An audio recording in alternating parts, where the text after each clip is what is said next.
The night was cold. Ice covered the broken land. The wind made a soft, ghostly sound, like whispers in the dark. The planet was not friendly. Nothing here was. Inside a half-buried shelter made of metal and stone, a man sat near a small fire.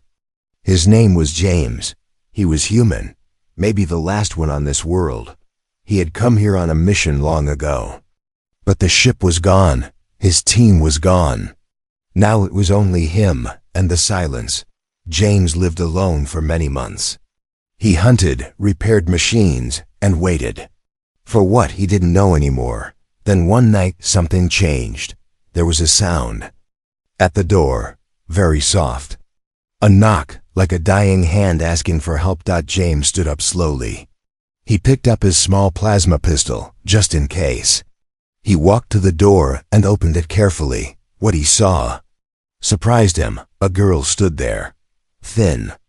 Dirty. Her skin was pale blue. Her arms were shaking. She wore torn clothes and no shoes. Her feet were bleeding. Her eyes were large, full of fear and hunger. That she was not human. But she was alive. Before James could say anything, the girl spoke in a soft, broken voice. "I will warm your bed," she said. "Just give me food." James looked at her. He said nothing at first. He saw how her hands were shaking, how her lips were cracked. She could barely stand. He lowered the gun. "No," James said. "You don't need to do that. Come in, eat." The girl froze. She didn't move. "Why?" she asked. "You don't want me?" James shook his head. "You need food, not fear."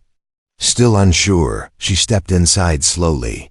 Her eyes kept moving, watching everything, like an animal afraid of a trap. She sat near the fire, but not too close. She didn't trust him. Not yet. James gave her a metal bowl with hot soup. Simple, made from dried meat and roots. But to her, it smelled like heaven. She stared at the bowl for a moment. Then, with shaking hands, she began to eat. She didn't speak. She just ate fast. Like someone who hadn't tasted food in many days. James sat across from her, quiet, watching. After some time, the girl looked up. "You will not touch me?"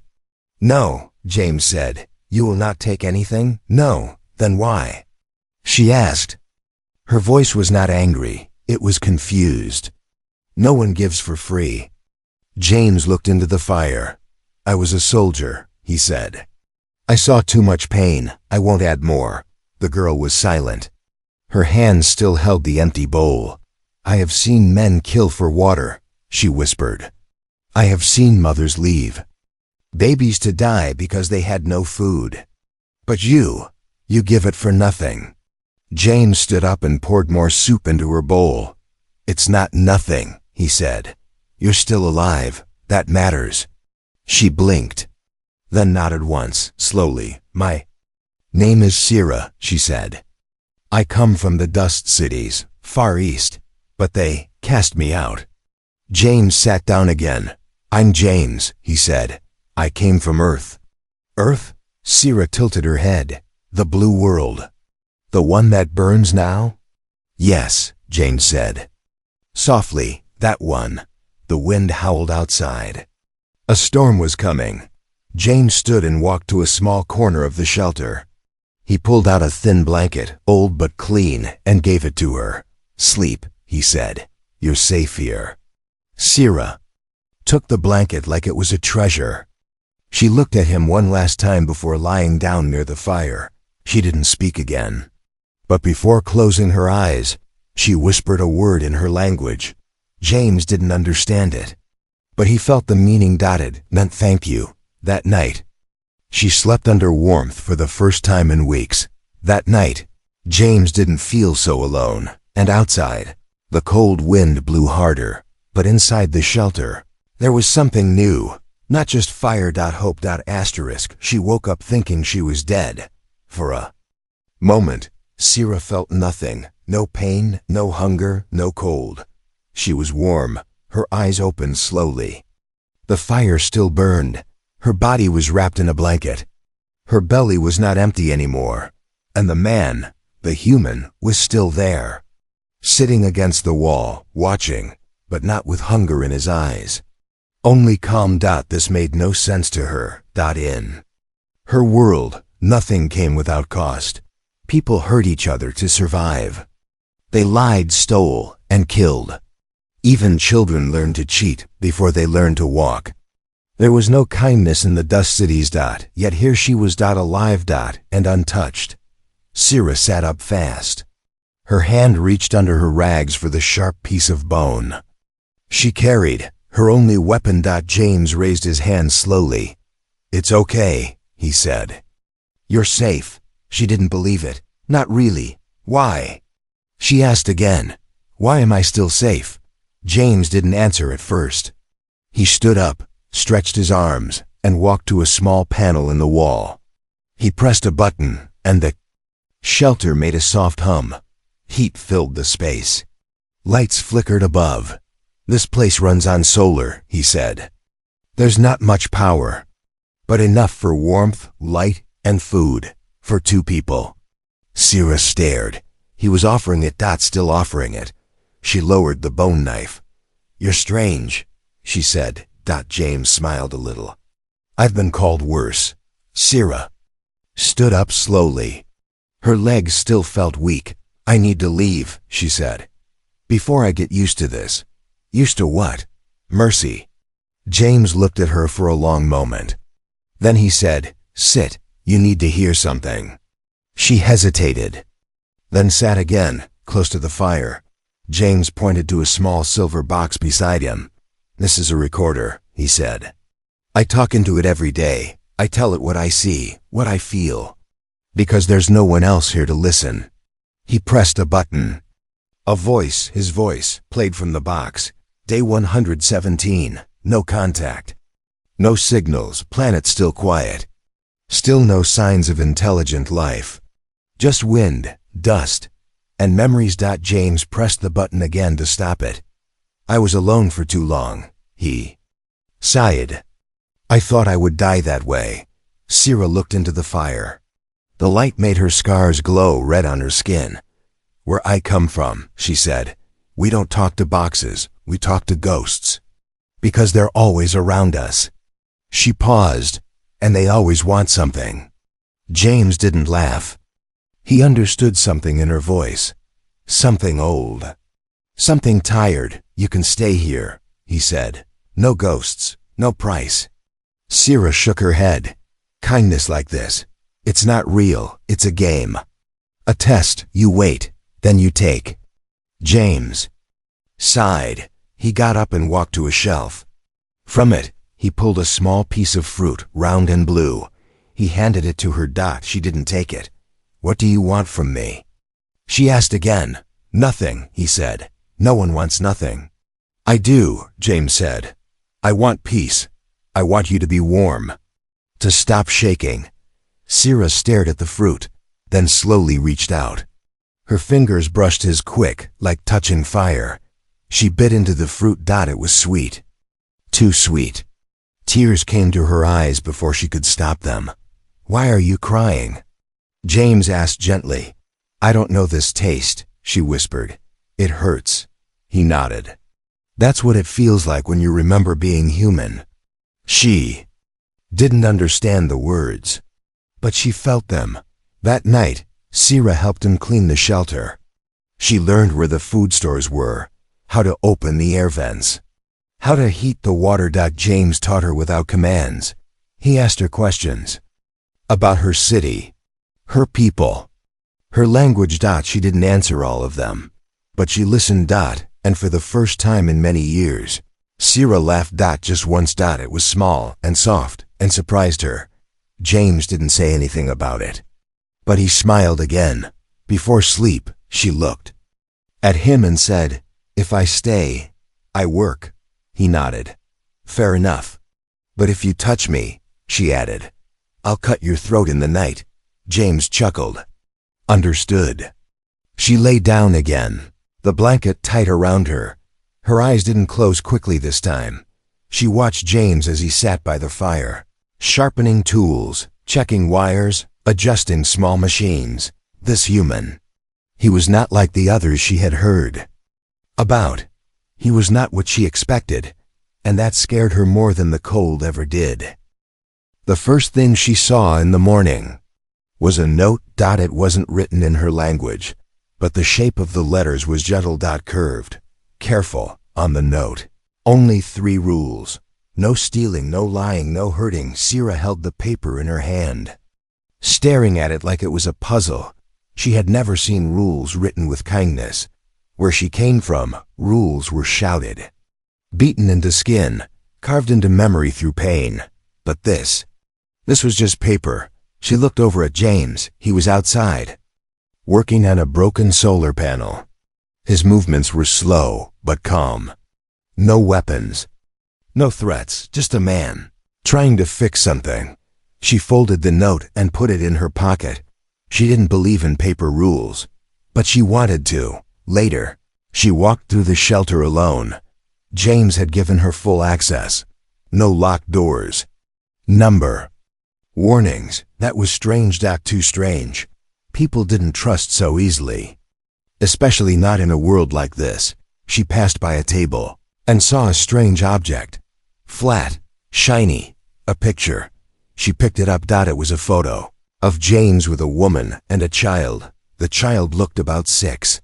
Same eyes as James, same nose. Sierra felt something sharp in her chest. Not pain, something else. Lost. She heard his voice behind her. That's my wife and my son. Earthside. Sierra turned slowly. You had a family? James nodded. Still do, somewhere. She put the photo down. You think they're alive? James didn't answer for a while. Then, I hope so. Sierra didn't speak. She walked to the corner where they kept food and began preparing a small meal. She didn't know why. Maybe it was the photo. Maybe it was the paper rules. That night, the wind screamed outside. James sat by the fire, checking the temperature systems. Sierra was sitting on the floor, cleaning small tools.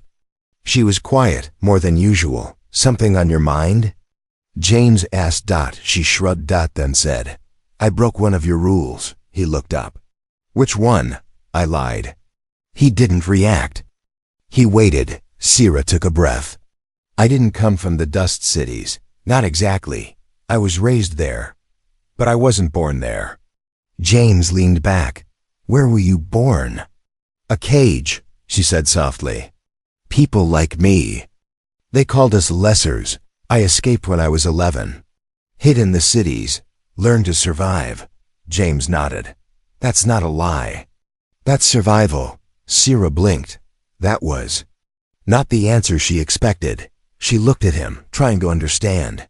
You're not afraid of me? No, James said. You should be, she said. I've done things, so have I, he replied. But we're not the things we did to survive. We're the choices we make when we don't have to fight. Sierra looked down at her hands, scars, burn marks, cuts, stories no one would ever hear. I don't know how to live without fighting, she whispered. Then start with this, James said. Don't fight me. The next day, James showed her how to use the power console, how to recycle water, how to track movement outside. Sierra watched, listened, asked smart questions. She was quick, maybe too quick. Where did you learn all this? James asked. Watching, she replied. And stealing. James gave a half smile. That explains why my wrench is missing. Sierra reached into her belt and returned it. No stealing, she said quietly. Rule 1. That made James laugh. A real laugh, tired but honest. Sierra looked at him with a strange expression. You laugh? Like someone who forgot how. He looked at her. And you speak? Like someone who never learned to be heard. They both went quiet. Then outside, a loud crack, like thunder, but deeper. The shelter shook. James jumped up, rushed to the console. Storms. Moving fast, he said. Might lose heat again. Sierra stood next to him. Then let's fix it, she said. Together. James looked at her. And for the first time, he didn't see a hungry stranger. He saw someone trying to follow the rules. That night, when she went to her corner to sleep, she found something folded on her blanket, another paper. But not rules. A drawing. It was her, sitting by the fire. Hair messy, hands busy, face calm. Underneath, one word: safe. She held the paper in her hands for a long time. She didn't cry, but she didn't sleep easily either, because something inside her was changing, and change was always the most dangerous thing of all. Asterisk. He didn't cry when he told her about Earth, but his voice cracked like glass under too much silence. Sira had seen blood, screams, death. She had heard men begging with their last breath. She had heard laughter twisted into madness, but she had never heard grief like that, quiet, heavy, shaped like a man still standing. James was sitting near the fire, holding a metal cup in both hands, not drinking, just holding. Sira didn't speak. She waited. And finally he spoke. Earth was green, James said. Not like this place. It had oceans, trees, wind that smelled like rain, not dust. Sira sat on the floor across from him. She had never seen Earth, only stories, mostly bad ones. There were animals, he continued. Birds that flew in, flocks, cats that purred when they trusted you, bees that danced in the air, and people. He paused. People who forgot how lucky they were. Sira tilted her head. What happened? James looked into the fire, not at her. Maybe not. Even at the present. Greed, war, one last war. I was sent out before it got bad, to scout new colony zones. Then the signals stopped. No more messages, no orders, just nothing. He leaned back and looked at the metal ceiling. I think Earth is gone. Sira said nothing. She could feel. The air changed. James was always steady, calm, like stone. But now he looked cracked. Later that day, Sira wandered the edges of the shelter. The storm had passed, but the sky still looked angry. Red clouds, sharp winds. She stood on a rock, staring at the horizon. She thought about what James said. Oceans, bees, rain, words that didn't belong to her. World. Her world had cages, fences, metal skies, and burning dirt. But inside the shelter, something else lived. Not Earth. Not yet, but maybe. A seed. That night, she made food. Badly. The roots burned. The water boiled over. She cursed in her own language. James didn't laugh. He helped. Showed her how to stir, how to measure heat, how to taste first. This is cooking? She asked. This is care, he answered. She looked at him, confused. For food? For people. She didn't reply. She didn't know how. When the food was finally done, she gave him a bowl and said nothing. But he smiled. And that was enough. Later, as James repaired a broken drone, Sira sat alone in the corner. She took out a piece of metal, thin, soft, slightly curved. One of the scraps from the broken machines. Then she found a sharp wire with slow fingers. She began to carve into the metal. She wasn't sure what she was making. Maybe a shape. Maybe a word. Maybe a memory. James noticed. He didn't ask what she was doing. He didn't need to. He just said, we all carry echoes. She looked up. Echoes? James nodded. Things that follow us. Sounds of what we lost, what we feared, what we loved. Sira nodded slowly. I have those. Tell me one. She hesitated. Then, when I was 9, a woman found me near the city wall. I was starving. She gave me a piece of bread. I took it, bit into it. Then she hit me, took it back. Said nothing is free. James said nothing. Sira looked at her hands. I believed her. Until now. A silence fell. But it wasn't empty. It was full of everything they didn't need to say. That night, as James slept, Sira walked to the corner where his things were kept.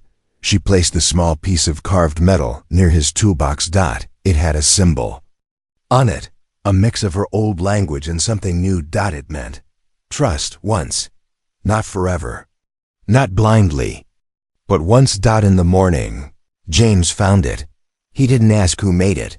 He simply placed it on the shelf, beside his most important tools, like it belonged, because it did.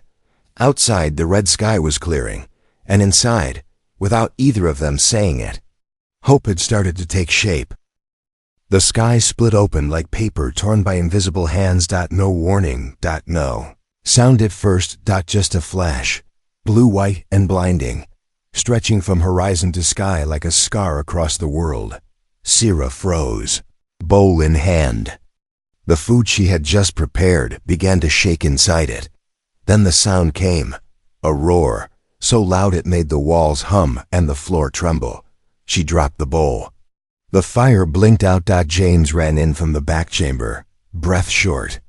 He didn't look confused. He looked prepared. Get to the lower level, he said. Now. Sierra didn't argue. When a man who never raised his voice suddenly shouted, "You moved," they rushed down the back stairs. Metal under their feet groaned like it was afraid too. Is it an earthquake? Sierra asked. No, James said. Worse, electromagnetic storm. I saw signs 2 days ago, but thought it might miss us. Will it hit? James looked at the ceiling like he could see through it. It already has.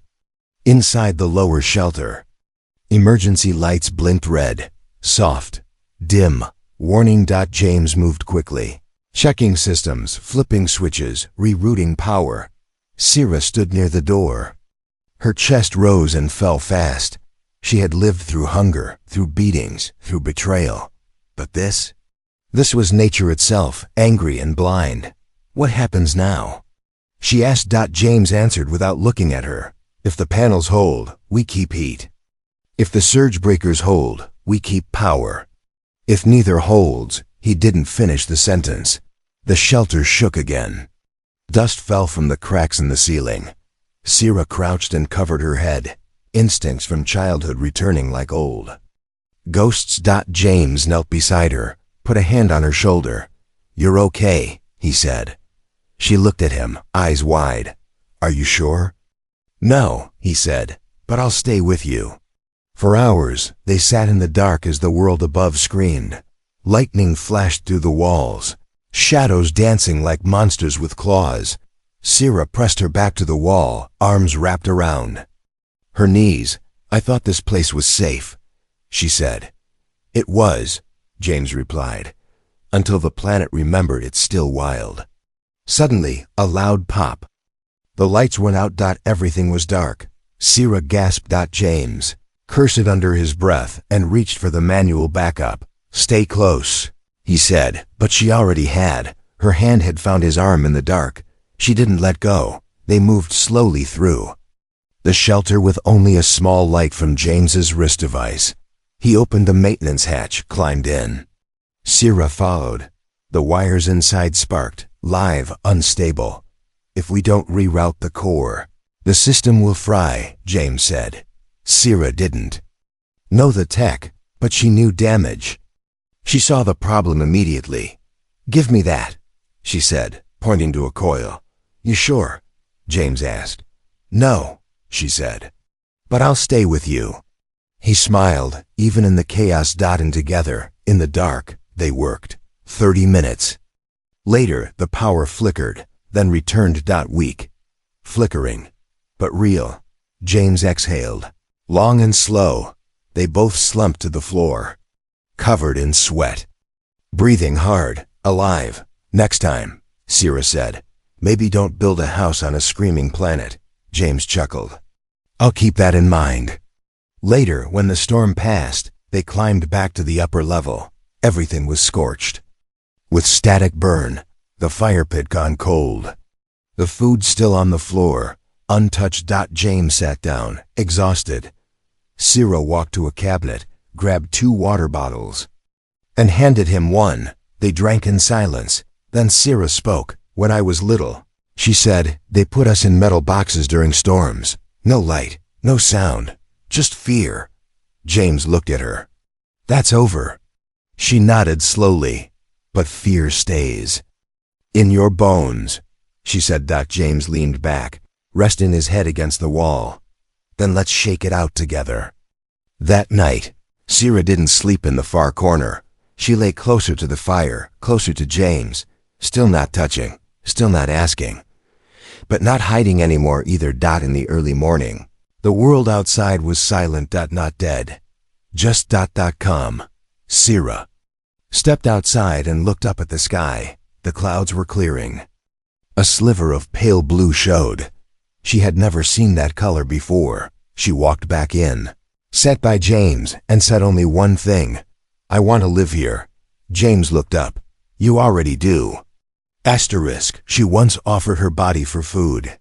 Now she offered her life, and didn't even realize it.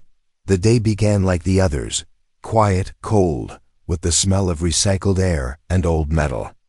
But something between them had changed. James noticed it first. Sierra no longer waited for instructions. She moved like she belonged, checking filters, organizing supplies, even fixing a broken cabinet door without asking. She had started humming. Not songs, just soft sounds, like pieces of melody she half remembered from a time before fear. And James? He found himself watching her hands, not out of suspicion, but something else. They were scarred, strong, precise, hands that had learned to survive. Now they were learning to create. That afternoon, a warning alarm flashed red on the console. Sensor tower offline, James said. Could be dust, could be something worse. Without waiting, Sierra grabbed her scarf, goggles, and coat. I'll check it. James blinked. No, I'll go. It's too far. You said it yourself, she said, pulling on her gloves. You've got a limp now. I don't. He tried to protest. She was already outside. It took her 40 minutes to reach the tower. The path was rough, the wind sharp. She moved fast, feet silent, body low, the way she had learned in the ruins. She climbed the tower like it was part of her. At the top, she found the problem. A loose cable, nearly snapped in the storm. She tied it back with wire, tightened the bolts, and reset the system. Then paused. And looked out. The land stretched far, empty, wide, broken, like her life before the shelter. And yet, standing here, fixing something for someone else, she didn't feel broken. She felt strong. When she returned, James was waiting by the door. His expression said everything before his mouth did. You didn't have to do that. I know. So why? She took off her scarf and said, because I wanted to. That stopped him. Wanted to, not owed. Not forced. Wanted. Later that evening, they sat by the fire again.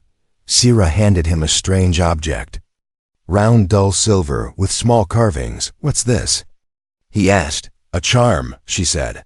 It's what we give warriors for protection. James turned it over in his hands. This is for me? She nodded. You risked your life to save mine, she said. You didn't take what I offered that night, but you gave me something better. What? A choice. James stood, walked to a shelf, and returned with something small in his hand. A necklace. Simple. A tiny glass vial filled with blue sand.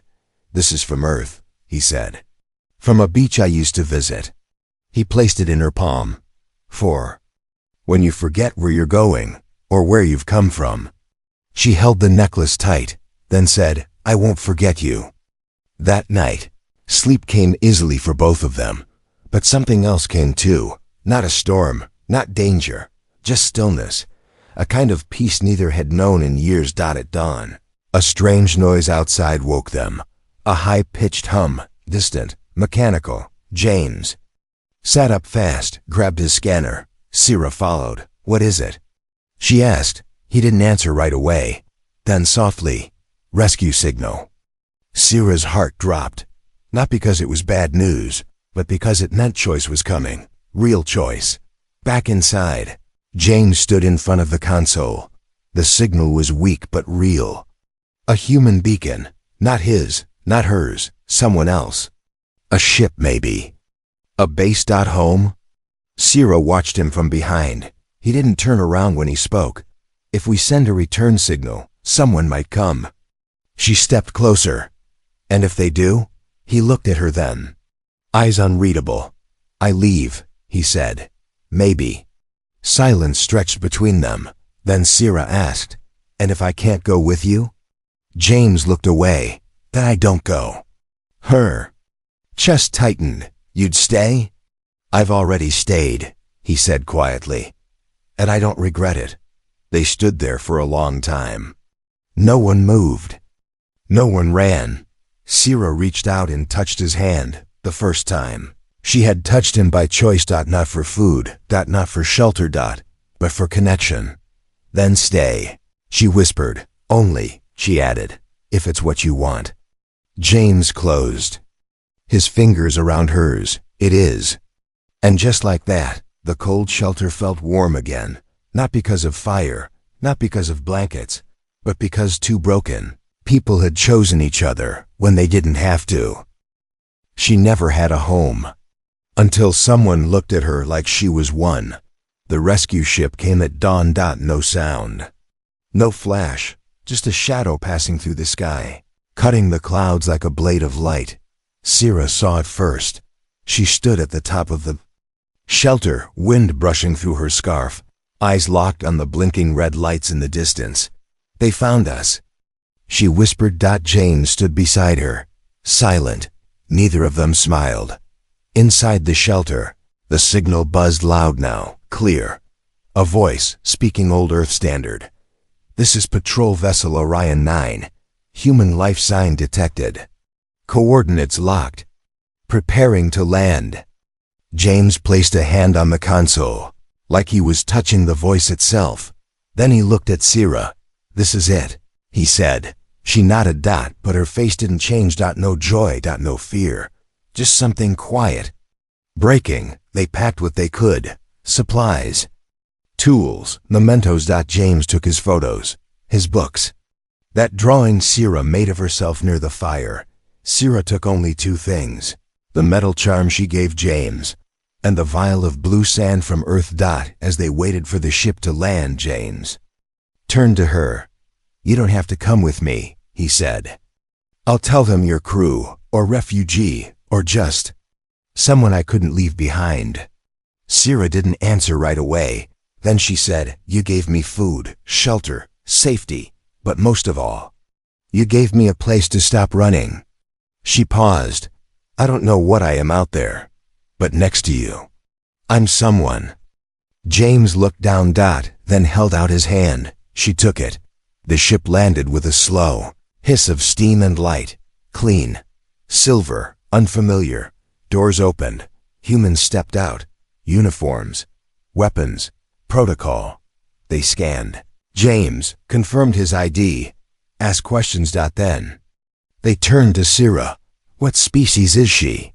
James stepped forward. She's with me. They looked at each other, then nodded. One man handed James a datapad. You'll both be processed on the ship, he said. Temporary quarters, clean beds, hot food. Sierra flinched at the last word. Hot food. It all started with that. Inside the ship, everything was white. To clean. To silent. Sierra hated it. She missed the hum of broken wires, the flicker of firelight, the smell of burnt roots and old metal. But James stayed beside her. And that helped. They were shown to a small room. 2 beds. 1 window. Through it, she could see the planet, the one they survived, getting smaller. And for the first time, she felt something strange. Grief. Not for the planet, but for what it meant. That place had seen her worst, her hunger, her fear, her knife, but it had also seen her begin again, and it had seen her fall in love. Later, as they lay in silence, Sierra turned to James. Do you miss Earth? He didn't answer for a while. Then, I miss what I thought it was. She nodded. Then said, do you miss her? Pointing at the photo he always carried. He looked at the floor. I miss who I was with her. But I'm not that man anymore. He turned to her. I don't want to be. The ship moved into jump space. Stretched like rivers of light. Sierra sat by the window, the vial of earth, sand in her hand. James joined her. She leaned into his shoulder, not asking, not checking, just knowing she could. Then, softly, she said, "I once promised to warm your bed for food." James smiled, tired but true. "And I promised you didn't have to." Sierra looked up at him. "But now, I want to." He didn't answer. He just reached for her hand. Held it. And in that moment, neither of them felt lost. Because sometimes home isn't a place. It's a person who chooses you when they don't have to.